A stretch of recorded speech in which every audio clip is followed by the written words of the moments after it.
Hello and welcome to this session on reflective practice as part of the module APS277, Careers for Biologists. My name's Ollie. I work at 301 Student Skills and Development Centre, and I'm going to run through a few of the aspects of reflective practice, reflective writing that you will be needing to use as part of this module. I think the first important question to consider is what types of reflection are you going to be doing as part of this module, but as part of your course more broadly. So be as specific as you can. Where is reflection going to be important? I think on this module, particularly, the reflective aspect of your work is going to feature prominently in your approach to the careers experience that you have as part of the module.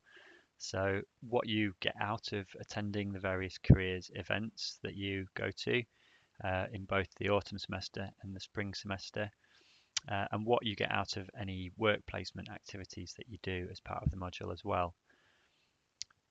By reflecting on these activities, actively reflecting on them, building up your reflections over a period of time throughout the months of this module, you'll be building an evidence base of your own experience. And just as you use evidence in other ways, in other aspects of your academic work, you use this reflection as an evidence base to build up a reflective account of what you've got out of the process of taking part in this module. So it's much the same as any other academic process. Researching, building up data, evidence, and then writing an academic paper, a research paper, a lab report.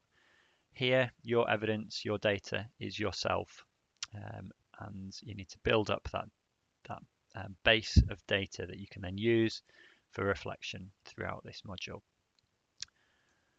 So we're going to cover various stages of that reflective process in this short screencast. We'll start off by looking at what the key stages are of the reflective process, how to use that reflection to generate new ideas, how to apply that reflective thinking to your own ongoing learning, personal and professional development, and then finally developing an action plan through a process of looking more broadly at your skills reflection. So first of all then, reflective thinking, and just a few thoughts about what it is, why it's important, how to do it in an effective way. So reflective thinking is about challenging yourself to think differently. It's about understanding the relationship between your academic work and your broader process of skills development that you're going to be going through, both within your university study, but within the rest of your life and work experience outside university.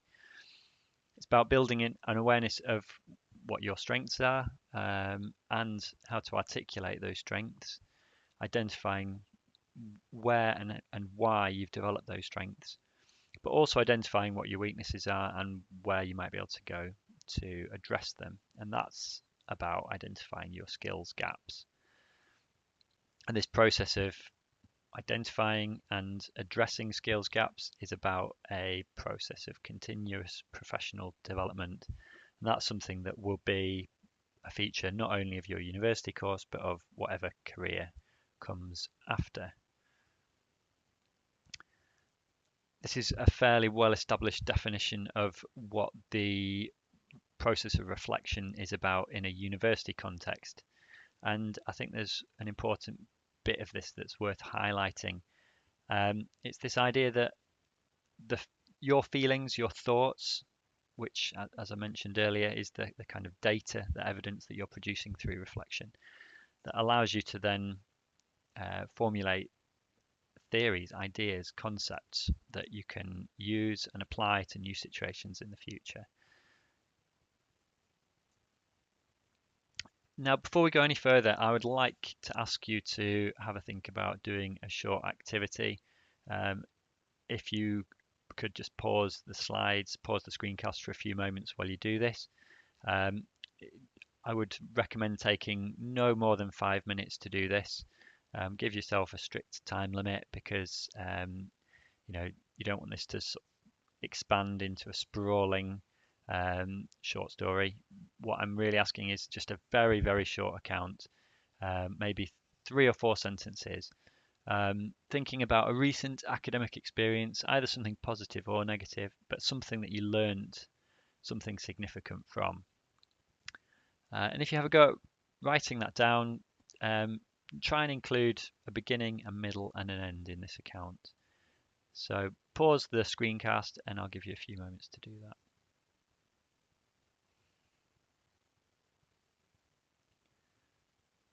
Okay, hopefully you've had a chance to write your short reflective account.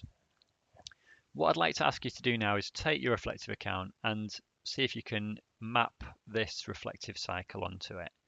This is a very well-established model for a reflective learning cycle, the type of structure that you might be able to apply to a written reflective account that you might be submitting for assessment at university. And there's 6 stages to this account. See if you can identify them in the short piece of writing that you've just done. So first of all, description. You're describing an experience, and I would guess that description is something that all of you will have put into this piece of writing. It's very hard to write anything without including some aspect of description. Feelings. So how did this experience make you feel? And it's important here to be explicit, make explicit reference to your feelings, because this is your data set, this is your evidence, and it needs to be immediate, it needs to be authentic. If you write it down close to the time that it's happened, you'll have a really clear sense of what those feelings were. If you're trying to do this later on, months down the line when you're pulling together a reflective piece of writing, it's going to be much harder. That data won't be authentic. It won't be as valid as it is if you're doing it in the here and now. Then there's 2 stages here, which I think are often a bit interchangeable: evaluation and analysis. So thinking about what was good and bad about the experience, what went well, what could have gone better, and then perhaps analysing that situation. What sense can you make out of it? And this is where you might need to draw on some secondary sources, some other people's experience. You might refer to the literature. How do people tend to respond in this kind of situation? Is it comparable to how you responded? Is there anything you can learn from that broader literature, broader evidence? Finally, can you draw some conclusions? What might you have done differently? What do you think were the positives of what happened? And you can use those conclusions then to develop a plan for what you're going to do differently next time. So put in place an action plan, concrete action for what you're going to change, how you're going to address a similar situation in the future. Out of this reflective learning cycle, the 2 sections that are most commonly missing are the feelings bit, the bit where you have to explicitly make reference to how you felt, and the action plan, what you're going to do differently next time, what the implications are of the experience you had. So have a look at your own account. Can you map this model onto your own writing? Hopefully the beginning, middle, end structure will have pushed you towards this to some extent, but what stages are missing, and why are they missing? And how can you make sure that you do include those stages next time? Okay, so we've had a look at a reflective learning model, how you can go about structuring a sort of overall reflection. I just want to break down the writing process a bit more fully to think about what the key differences are between academic writing or scientific writing, the type of writing that you're doing most commonly as part of your degree program, and reflective writing. So academic writing tends to be impersonal. It's almost always impersonal. You avoid the first person. You're considering other people's views. And you're working towards an argument, an end point. And to do that, you tend to provide empirical evidence, or you're aiming to provide evidence that is as empirical as possible to allow you to develop arguments that are as strong as possible. And because of this process, arguing towards an endpoint, academic writing tends to be a one-off process. You're constructing a single, well-reasoned piece of academic writing. Reflective writing, in contrast, is a personal account. It has to be a personal account. You're considering your own views. You are your own data set, your own evidence base. You absolutely need to be writing in the first person. It needs to be, to some extent, contemplative rather than argumentative, and you're applying anecdotal evidence. And because of this, it often involves tangents. You might go off in tangents, things that your experience has made you think of, the type of tangents that you would try and avoid in a piece of academic work. And reflection is an ongoing process, so you're not aiming for an end point. You're aiming to create a cycle where you're setting up a new experience that you can tackle in a different way next time. Okay, so finally some top tips then for writing in a reflective way. So firstly, that descriptive section, the bit that you will inevitably need to include, try and keep the description to a minimum. What is the absolute minimum the reader needs to know about what happened to get that context and background for the rest of the sections, the more important sections of the reflection? So absolutely use the first person and don't shy away from putting your feelings out there. It's not always a comfortable experience. But avoid overly emotive language, and do maintain an appropriate tone. This is still a piece of writing that you're submitting for assessment at university. Just because you're writing in the first person doesn't mean that you can drift into sort of casual, everyday language and lose that objectivity that you need as part of a piece of written work at university. Balance your personal opinion with that objective interpretation. So in those analysis and evidence sections, do try and draw on some theory, evidence, literature to support or contradict how you responded in that situation. Get some new ideas for how you might tackle a situation differently next time. And include elements of past, present, and future tense. I think this will help you to have that inherent cycle structure. If you're thinking of it in terms of I did X, now I think this, and I plan to do this next time. Okay, so that's a short section on reflective writing, hopefully giving you a few ideas that you'll be able to apply to your reflective assessment that you're producing as part of this module. We'll move on now to look at feedback as one of the key aspects of this data set that you are creating as part of a reflective process. So feedback is one of the key areas where you can get a third-party perspective on your personal experience, your personal approach. And how you deal with feedback is, I think, a really important aspect of how open you are to being reflective as a learner. So I want to look at a few aspects of feedback.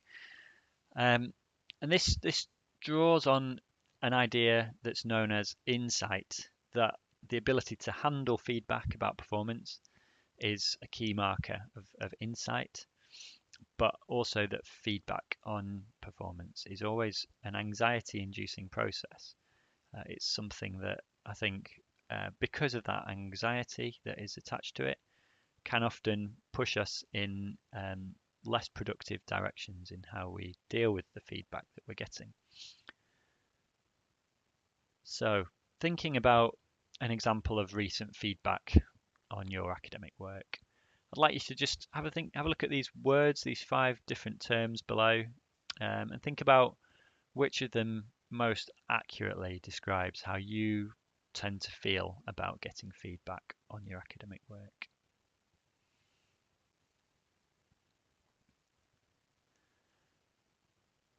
Now, each of these approaches to feedback is, I think, quite revealing of your broader approach to learning and your broader receptiveness to learning. They're markers of insight. So if we just go through the different responses and think about what they might indicate and how they perhaps suggest ways that we can improve our approach to feedback in the future.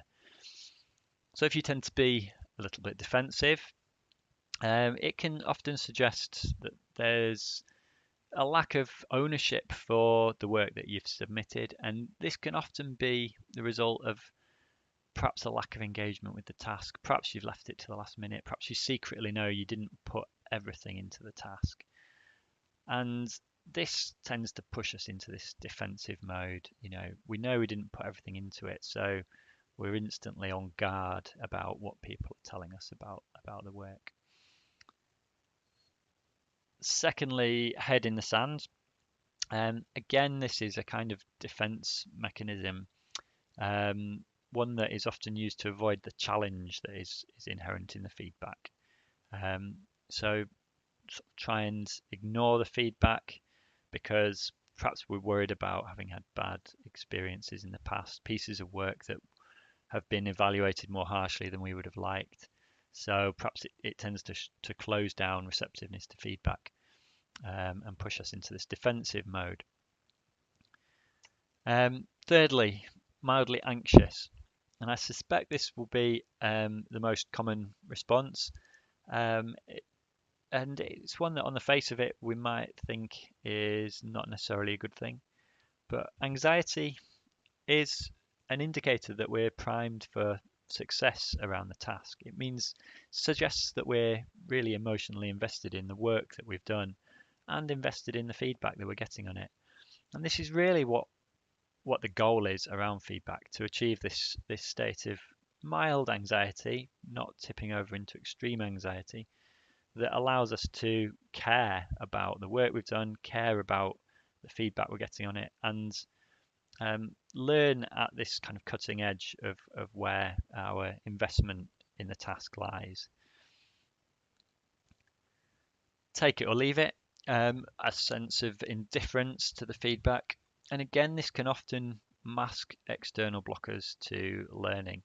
So on the face of it, being quite nonchalant about the feedback we're getting, relaxed about it, not too worried about it, can suggest that perhaps we're not taking it seriously enough, and that it might be worth actually thinking, what in this feedback are the key points that I need to focus on and that I need to take away from it and act on next time. And finally, embracing it with open arms.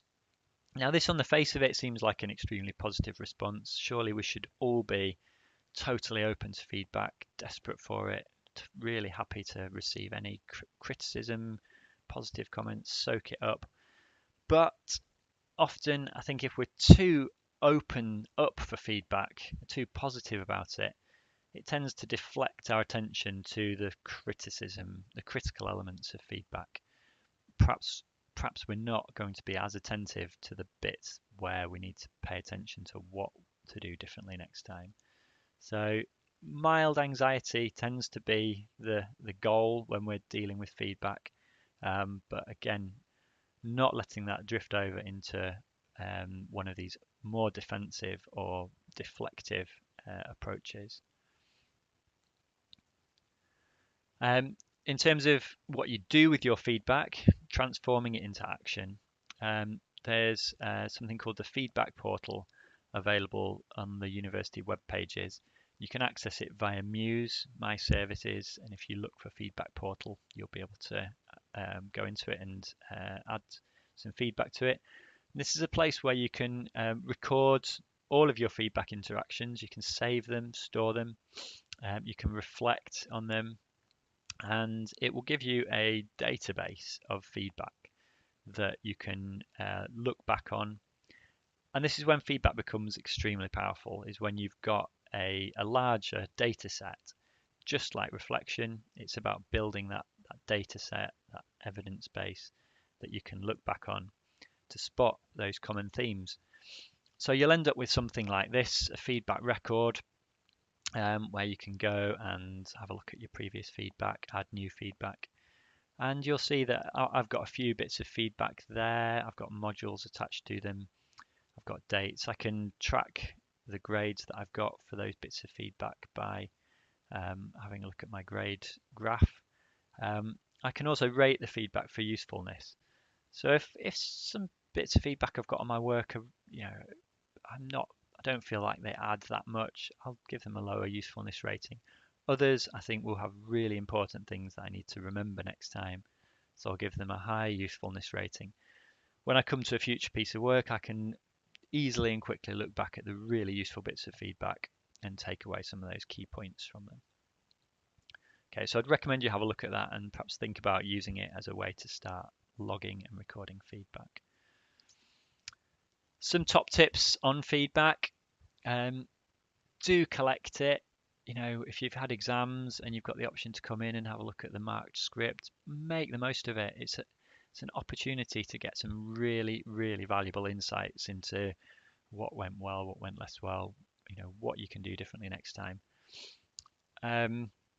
Try and be objective. If you're blinded by an unexpected grade or some harsh wording, put it away, come back to it the next day, perhaps when you've had a chance to calm down. It really helps to be able to look at it objectively.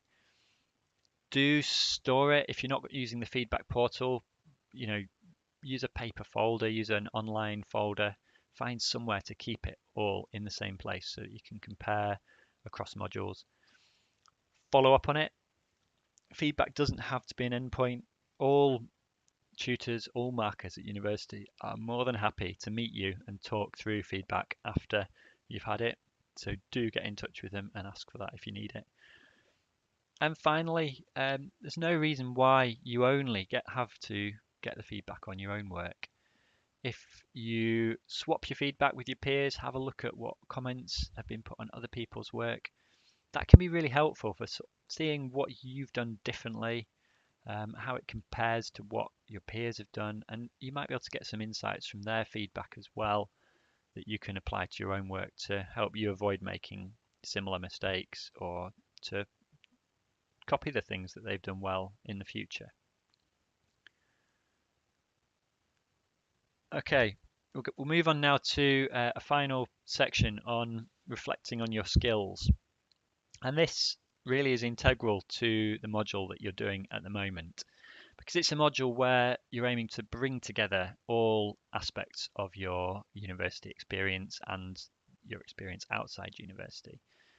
So you're looking at focusing on this middle point, the point where these three areas converge: your academic skills and experience, your work experience, volunteering experience, and the other stuff that's going on in the rest of your life where you're perhaps building valuable skills and experience through sport, activities, hobbies, other things that are going on. So we're thinking about this middle point here. Now, a useful process to go through at this point when you're thinking about identifying where you're at and where you want to get to next is to try and set yourself a baseline, identify where you are now, give yourself a baseline that you can come back to later on to see how you've managed to address some of the gaps that you've identified. A good way to do that can be to take a skills audit. Skills audits are tools that are really widely used in business and industry, are often undertaken on an annual or biannual basis by employees. They're ways for employees to look at the holistic range of skills, identify where there are potential gaps, and identify opportunities, training, work experience that they can gain to try and narrow some of those gaps. So a skills audit is about thinking critically about where you're at, being as honest as you can, questioning your skills, your confidence, analysing your skills. It's important to avoid being overly negative. It's not just about being critical of your own skill set. It's also about identifying what you're good at, what your strengths are, and how you can go about explaining why you have those particular strengths, articulating those strengths. And it's an opportunity to identify some of those key areas for action and to set yourself some achievable goals around them. And a skills audit can often be a first important stage in how you go about explaining your skills and experience to a potential employer. So there's a University of Sheffield skills audit that you can take. Again, it's available online via Muse My Services.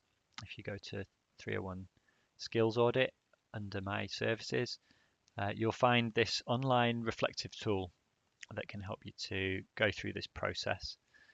You'll be prompted with a series of questions and prompted to rate your confidence levels and your priority levels against each of those statements. You'll also be prompted to provide some evidence and examples for the skills that you've identified as being strongest and weakest. And ultimately, the skills audit will point you towards some of the opportunities that are available across the university to address any of the skills that you've identified as being gaps, and to try and narrow those skills gaps. So have a look at the skills audit, and once you've taken it, the next step is to use that skills audit to identify some priorities, some development priorities. When you're setting those priorities, I appreciate this is a bit of a cliche. I'm sure you've all heard of SMART goals before. But the reason SMART goals are a cliche is that they're extremely widely used and they're an extremely effective and powerful model for making sure that you not only set yourself goals, but that those goals are things that you can track, you can tell when you've met them, you can tick them off, and you feel like there's a sense of achievement at the end of the process. So try to adhere to the SMART principles, set yourself timescales, set yourself key success factors that allow you to tell whether those goals have been met. So if you have a look at the worksheet that is available alongside this screencast, the worksheet will point you towards the skills audit and give you some suggestions for how to use it. On the reverse of that sheet, you'll have a table to set yourself some skills development priorities.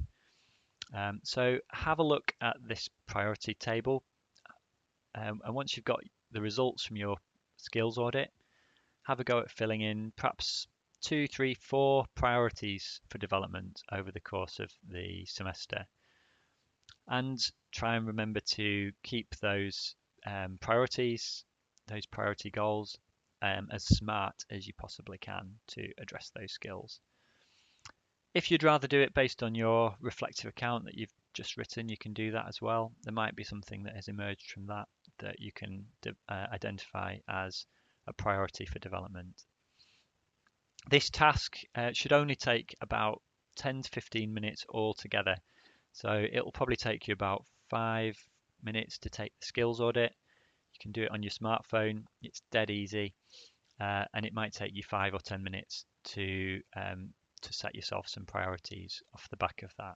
So it's a dead simple task, but it's one that will really set you up for having a year that allows you to get as much as you possibly can out of the personal and professional development opportunities that are available. I want to finish off briefly by talking about some of the useful tools and support that are out there across the university. So there are various different services that provide all sorts of opportunities that you might want to make the most of. Most of this is available through the University of Sheffield's 301 Skills Audit. They'll point you towards these opportunities. But you might want to visit these services directly to find out what's available there too. The Enterprise Unit, 301, the Careers Service.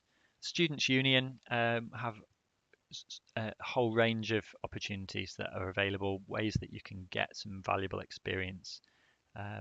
Perhaps as a course rep or something like that. Your personal tutor will probably have other ideas. Other students on your course will have other ideas, and I'm sure you'll have some ideas of your own. But do make the most of what's out there. Okay, so we've hopefully gone through the things we set out to at the start of this session. I'm not going to go through this list again. Um, and all that remains is for me to wish you the best of luck with this module, and I hope that you get everything that you can out of it. Thanks for your attention.